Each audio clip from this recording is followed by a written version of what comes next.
Приветствую вас, друзья. С вами я, Михаил Серкели. Уход Марии Акбаш из парламента вызвал много вопросов и запустил серьезную дискуссию. И на самом деле вопросов больше, чем ответов. А если быть более точным, есть только вопросы и практически нет ответов. Почему Мария Акбаш пошла в парламент? Как она оказалась в списках партии ПАС в первой двадцатке? И почему она отказалась от своего мандата? Этот же вопрос, наверное, можно задать и в отношении других депутатов, прошедших в парламент от партии ПАС и отказавшихся от своих мандатов. Например, в отношении Дарины Речина, Нику Попеску и некоторых других. Однако мы не будем говорить о каждом депутате ПАС, отказавшемся от мандата. Мы сосредоточимся на кейсе Марии Акбаш. И будем говорить не столько о самой госпоже Акбаш, сколько о попытке ПАС сымитировать через вовлечение Марии Акбаш работу с Гагаузией. Самый главный вопрос, который возникает, это как Мария Акбаш попала в списки ПАС и зачем. Я сразу же хочу оговориться, сказав, что ни в коем случае не подвергаю сомнению право или не ставлю под вопрос право и возможность Марии Акбаш баллотироваться по спискам ПАС. И, с другой стороны, не ставлю под вопрос или сомнение право ПАС искать кандидатов из Гагаузии. Но возникает вопрос о том, почему было принято именно такое решение, а также какова причина этого решения и почему кандидат, прошедший в парламент менее чем через месяц, отказался от своего мандата депутата. Я думаю, что я не открою ни для кого секрет, сказав, что привлечение Марии Акбаш в список партии ПАС это было не что иное, как попытка продемонстрировать, что ПАС работает с Гагаузией. Ну, чтобы никто не утверждал, что ПАС обходит Гагаузию стороной, что гагаузы для ПАС изгои и так далее и тому подобное. Подобная критика, порой обоснованная, порой не совсем обоснованная, звучала и продолжает звучать в отношении ПАС с разных сторон, со стороны оппозиции, гражданского общества и даже со стороны международных партнеров. Для того, чтобы ответить на критику и о недостаточной инклюзивности партии ПАС, судя по всему, партия и пошла на этот шаг. Если была задача только в этом, то, наверное, партия ПАС не смогла бы найти более подходящего кандидата за такой короткий период и для решения чисто электоральной задачи. Профиль Марии Акбаш вполне подходящий. Бизнесвумен, управляет и частично владеет успешным производством молочной продукции, известной на всю страну. Тут много плюсов. Однако, как оказалось, есть и минусы. Не такое уж далекое политическое прошлое Марии Акбаш, ее связь с откровенно пророссийской политической партией. Плюс очень мутная история с попаданием на счет фирмы, которой управляет Мария Акбаш, денег от так называемого благотворительного фонда, связанного с Илоном Шором, беглым преступником, осужденным на 15 лет. Деньги от Илона Шора могут быть подставой со стороны самого Илона Шора. Однако хотелось бы большей коммуникации со стороны Марии Акбаш по этому вопросу и со стороны партии ПАС. Тут тоже есть несколько не до конца ясных моментов, которые не мешало бы прояснить. Как Марии Акбаш, так и партии ПАС. С другой стороны, Мария Акбаш сложила с себя мандат депутата и вернулась обратно в свой бизнес. И, наверное, можно было бы уже не задавать никаких вопросов в связи с появлением и уходом Марии Акбаш в парламент и из парламента, соответственно, по спискам ПАС. Однако остается самый главный вопрос. А какова же дальнейшая политика правительства партии ПАС в отношении Гагаузии? Вряд ли можно воспринимать взаимоотношения чисто электорального характера ПАС и Марии Акбаш как ответ на те вызовы, которые существуют в Гагаузии. И тут, как мне кажется, у правительства и у руководства страны в целом уже давно должно было бы появиться хоть какое-то видение в отношении Гагаузии, которого мы, к сожалению, не видим и до сих пор. Мы не видели и до сих пор не видим, извините. Кто-то может мне сказать: Михаил, что ты зациклился на этой Гагаузии?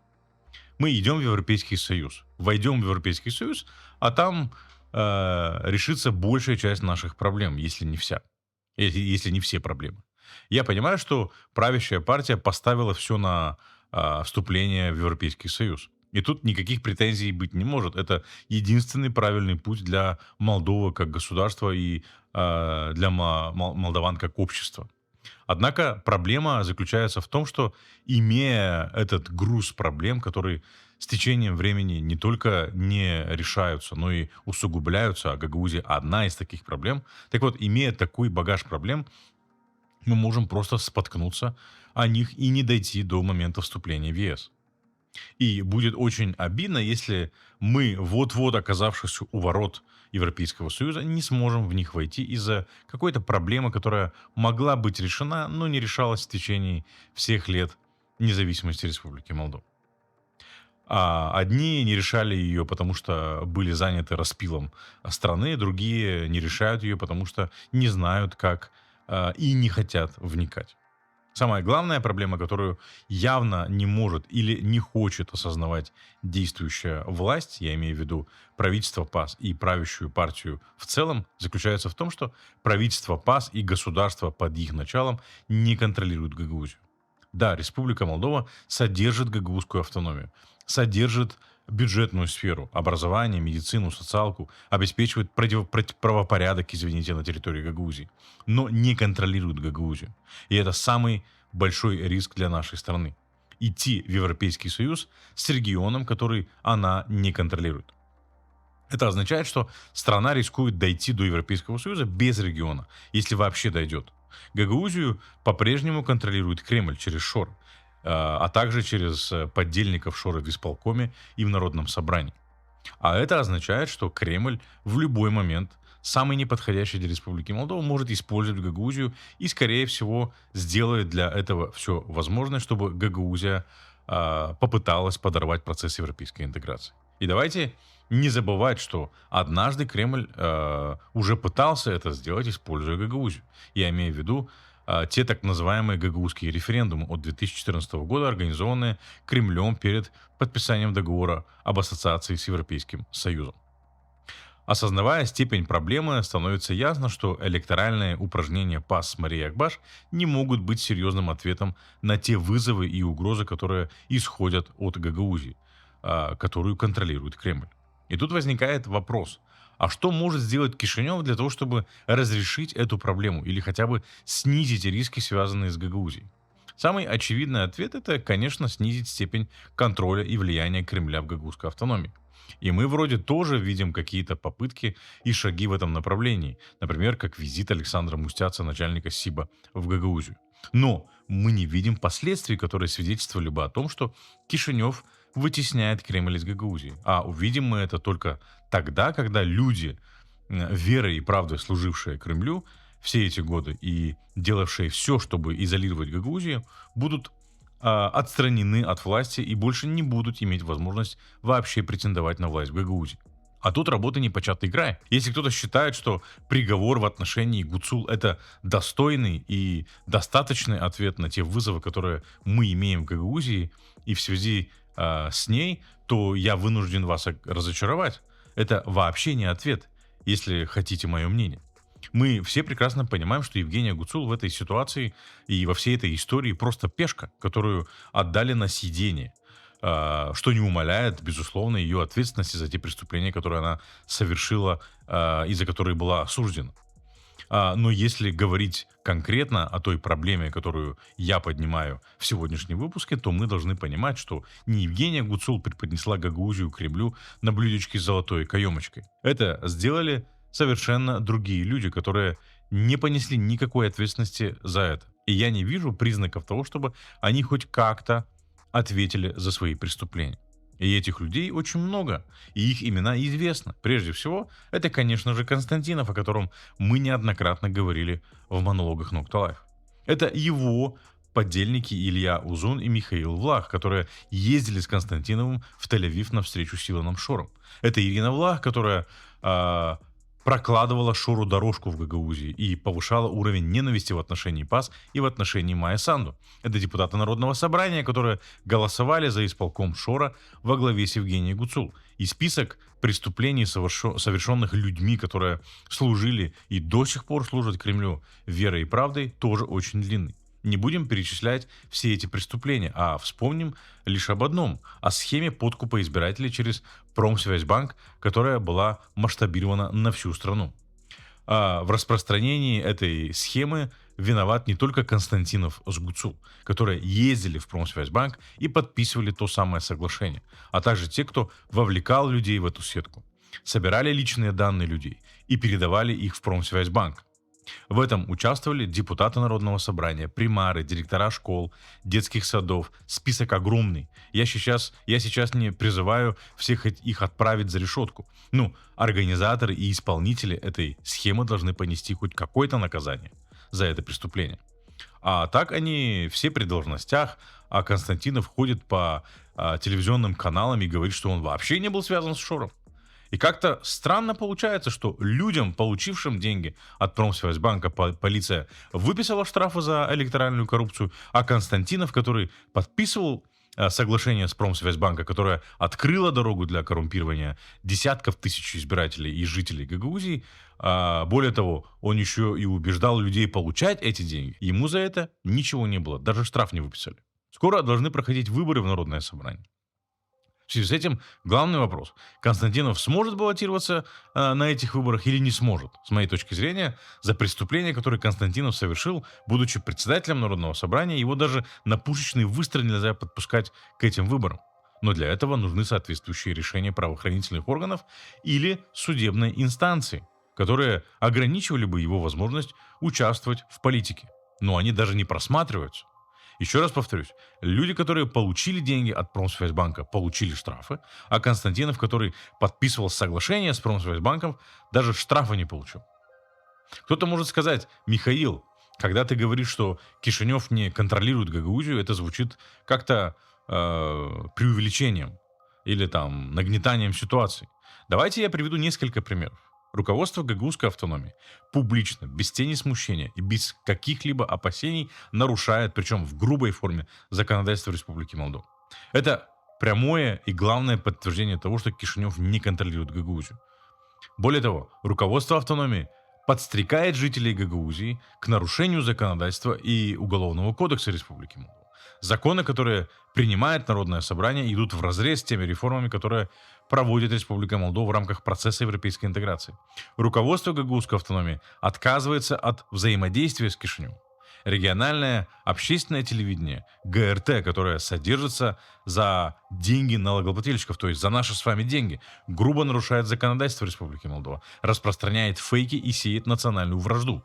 И единственное, что могут этому противопоставить компетентные органы Республики Молдова, это штрафы, которые, очевидно, не пугают ГРТ, потому что они оплачиваются из бюджета гагаузской автономии, то есть из нашего с вами кармана. Директора школ и учителя без какого-либо опасения участвовали в шоровских так называемых программах визита и обмена опытом в стране-агрессоре Российской Федерации. У начальника управления образования и у некоторых директоров школ в Гагаузии нашли счета в Промсвязьбанке. Кто-то из них потерял свое место работы? Нет. Хотя очевидно, что и начальник управления образования, и директора школ вовлекали учителей, и не только учителей, в сетку Шор. Давайте возьмем другой пример. Индустриальный колледж, который был построен в Камрате на деньги Турецкой Республики в рамках соглашения между Республикой Молдова и Республикой Турция. В этом колледже пока не начался процесс обучения, потому что власти гагаузской автономии против того, чтобы там велось обучение на румынском и гагаузском языках. Да-да, вы не ослышались, они требуют, чтобы обучение в этом колледже велось на русском языке, а не на румынском или гагаузском. И Министерство образования не может запустить обучение в этом индустриальном колледже, потому что, например, управление строительства Гагаузии, контролируемое Илоном Шором, не сдает этот объект в эксплуатацию. И еще один пример. Это то, как гагаузская автономия саботирует отмену патентов для определенных видов деятельности, в частности для розничной торговли. Парламент Республики Молдова давно отменил возможность вести розничную торговлю на основе патента. Но Гагаузия много лет саботирует этот процесс и это решение. Каким образом? Гагаузия принимает местный закон, который позволяет вести розничную торговлю на основе патента. Правительство Республики Молдова через госканцелярию отменяет этот закон или эти законы в судебном порядке. Но Народное собрание принимает другой закон. И так по кругу.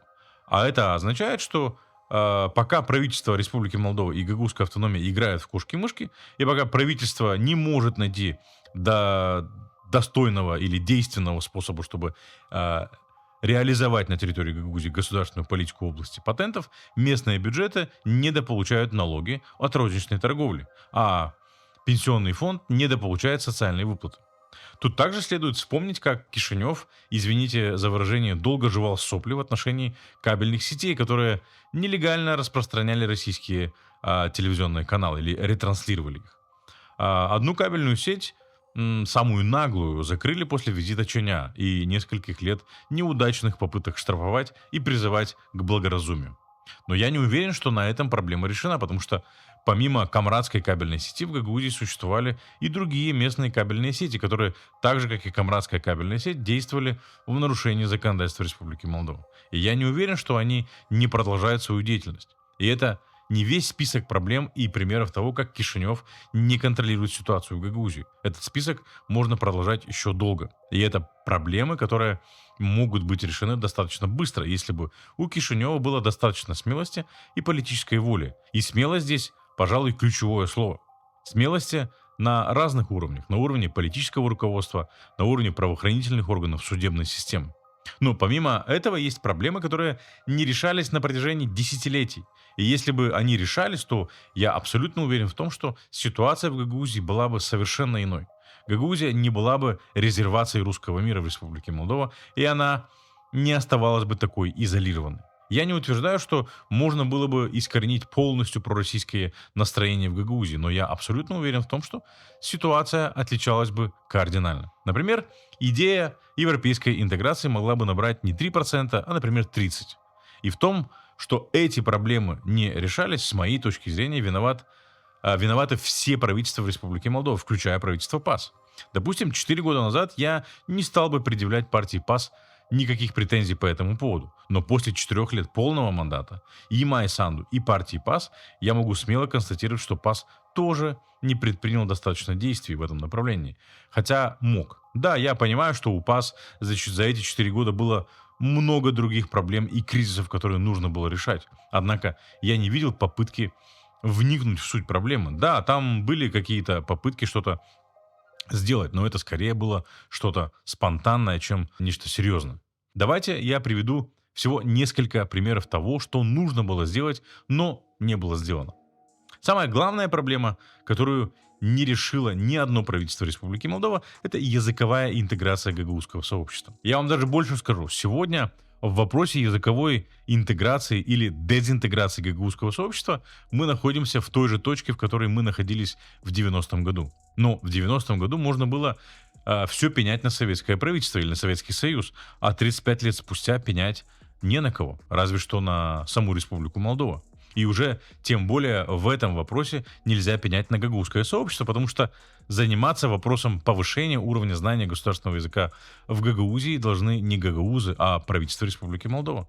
И я не могу сказать, что в Гагаузии существует сопротивление обучению на румынском языке. Я имею в виду не изучение румынского языка как предмета, а обучению на румынском языке.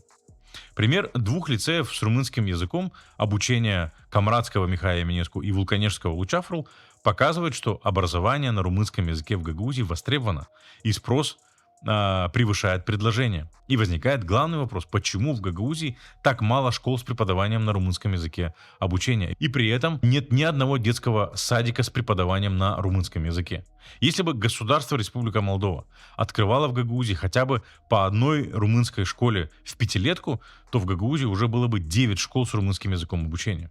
Можно было бы пойти по другому пути, открывать не школы, а в существующих школах открывать классы на румынском языке обучения, то есть делать смешанные школы. Еще раз повторюсь, это должна была делать не гагаузская автономия, это должно было делать правительство Республики Молдова и Республика Молдова как государство. Потому что образование и предоставление образования на государственном языке – это обязанность государства, а не местных или региональных властей. И сказать, что было бы проблемой найти человеческие ресурсы, я имею в виду преподавателей, это, мне кажется, было бы преувеличением, потому что здесь, на юге, проживает большое количество румыноязычных граждан. Здесь рядом с Камратом множество молдавских сел. При правильной мотивации кадры можно было бы найти на месте. Если бы эта задача была поставлена, то мы бы видели уже результат. И даже у правительства ПАС за предыдущие 4 года было время, чтобы как-то эту проблему сдвинуть с мертвой точки. Отсутствие языковой интеграции гагаузов в молдавское общество является, с моей точки зрения, основной причиной того, что гагаузское сообщество сегодня изолировано. И этой изоляцией очень успешно пользуется Кремль и кремлевские прокси в Гагаузии. И сказать, что Гагаузия была единственным таким регионом Республики Молдова, не интегрированным с языковой точки зрения, в момент обретения независимости Республикой Молдова, наверное, будет преувеличением. В аналогичной же ситуации находились, например, те же бельцы. Но после обретения независимости там появилось больше школ с румынским языком обучения. И с точки зрения количества учеников, румынские школы в Бельцах сейчас более укомплектованы, чем русскоязычные школы. Опять же, я не говорю о том, чтобы ставить задачу перевести все школы в Гагаузии на румынский язык обучения. Но если бы в Гагаузии было не 2 школы с румынским языком обучения, а хотя бы 9, и действовали бы они на протяжении, хотя бы последних 20 лет, то языковая ситуация в гагаузской автономии была бы совершенно иной. И это, с моей точки зрения, существенно отразилось бы и на политических предпочтениях в самом регионе. Я не знаю, есть ли у нынешнего правительства план или хотя бы представление того, как улучшить языковую интеграцию гагаузского сообщества. Надеюсь, оно есть. Но также хотелось бы видеть хоть какие-то действия в этом направлении, которых я пока, к сожалению, не вижу. Другая проблема — это электоральная интеграция Гагаузии, о которой я говорил неоднократно. Я не знаю почему, но кто-то когда-то решил, что выборы Башкана и выборы в Народное собрание должны проходить в Гагаузии по правилам, установленным самой Гагаузией и избирательными органами, подконтрольными гагаузским политикам. И даже предоставив такую электоральную автономию Гагаузии, Республика Молдова почему-то не стремилась к тому, чтобы Гагаузия приводила свои электоральные практики и законодательства в соответствии с законодательством Республики Молдова. Благодаря этому Гагаузия превратилась в электоральное гетто, где буйным цветом цветет электоральная коррупция. И это основная причина, по которой политическую ситуацию в гагаузской автономии контролирует Кремль, а не Кишинев. И опять же, тут достаточно волевого политического решения правительства и парламента Республики Молдова, которые должны передать эти компетенции Центральной избирательной комиссии Республики Молдова, чтобы выборы Башкана Гагаузии и Народного собрания Гагаузии проводились ЦИК Молдовы на основе Кодекса о выборах Республики Молдова. И тут я тоже не вижу каких-то признаков прозрения. Партия ПАС либо не понимает степень угрозы, либо не интересуется этими вопросами, либо просто боится непонятно чего. Список проблем, которые необходимо решать на этом, не заканчиваются. Эти проблемы настолько серьезные, что простым замазыванием глаз через включение гагаузов в списки правящей партии эти проблемы не решатся. Я, честно говоря, вообще не могу понять, чего добиваются партии, когда они идут на такие сомнительные шаги, как включение гагаузов и других этнических меньшинств в свои списки кандидатов без решения фундаментальных и серьезных проблем. В электоральных целях они, конечно, могут это делать, но это не решает фундаментальных проблем. Что толку от того, что в парламенте будут гагаузы, если проблемы Гагаузии, которые давно лежат на поверхности, десятилетиями не решаются, а наоборот усугубляются? И я говорю о проблемах, которые может и должен решить только Кишинев. Я имею в виду проблему языковой интеграции, проблему функционирования законов Республики Молдова на территории Гагаузии и проблему чрезмерного присутствия Кремля в гагаузской политике. Как включение гагаузов в списки кандидатов той или иной партии может решить эти проблемы? Ответ – никак. Также эти проблемы не могут быть решены посредством диалога между Кишиневым и Камратом. Фраза «диалог» Кишинева с Камратом уже набила у меня оскомину. Испоганили очень хорошее понятие и инструмент, применяя его не по назначению. Как можно вести диалог с теми, кто диалога не хочет? Для того, чтобы вести диалог с Гагаузией, нужно иметь партнера для диалога, а Кишинев такого партнера в Гагаузии не имеет. И до тех пор, пока Кишинев не контролирует ситуацию в Камарате, а ее контролирует Москва, такой партнер у Кишинева в Гагаузии не появится. Для того, чтобы у Кишинева появился партнер для диалога в Камарате, правительство страны и правящая партия должны быть готовы к волевым решениям, которые давно лежат на поверхности.